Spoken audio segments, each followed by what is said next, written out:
నిర్ణయించి మీ ముందుకు తేవడం జరుగుతుంది.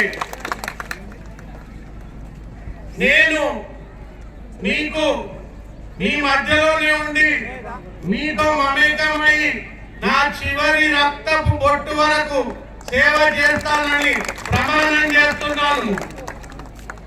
మన ముందు మన ప్రత్యర్థులు TRS party Vinod Kumar, BJP party Bandi Sanjay నిల్చున్నారు.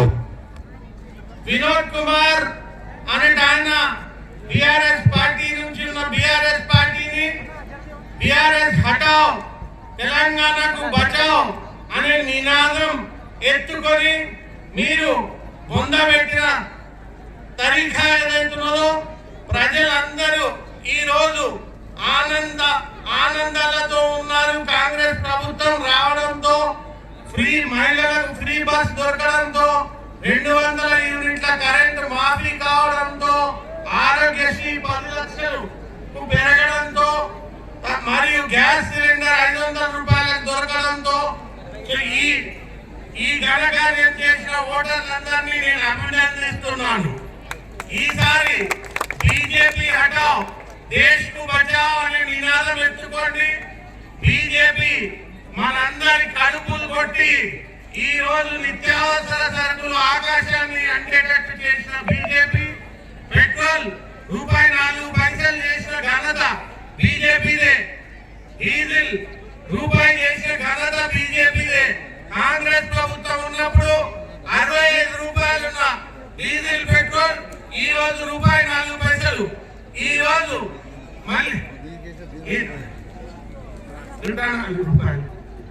ఈ రోజు కాంగ్రెస్ ప్రభుత్వానికి మీరు అవకాశం ఇస్తే మళ్ళీ 65 రూపాయలకు పెట్రోల్ డీజిల్ తీసుకొచ్చే ఆలోచనలో కాంగ్రెస్ పార్టీ మేనిఫెస్టో తయారు చేసింది. కాంగ్రెస్ పార్టీని తెచ్చుకున్నామా ఈ రూపాయి 5 105 రూపాయలుతో పెట్రోల్ దొరికే బీజేపీని మళ్ళీ ఉంచుకున్నామా? ఒక్కసారి చెప్పండి. మీరంతా ఆలోచించండి.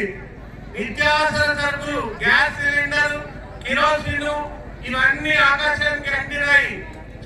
ఈ రోజు కాంగ్రెస్ ప్రభుత్వానికి ఒక్క అవకాశం ఇస్తే మీ అందరికీ అందుబాటులో ఉండే ధరలు చేసే దానికి కాంగ్రెస్ కంకణం కట్టుకొని ఉంది. దేశంలో మత విద్వేషాలు రెచ్చగొట్టి, కుల విద్వేషాలు రెచ్చగొట్టి ప్రభుత్వం మళ్ళీ గవర్నమెంట్ రావడానికి పంపం కట్టుకుంటున్న బీజేపీ దేశానికే విచ్చి నగరం. రాహుల్ గాంధీ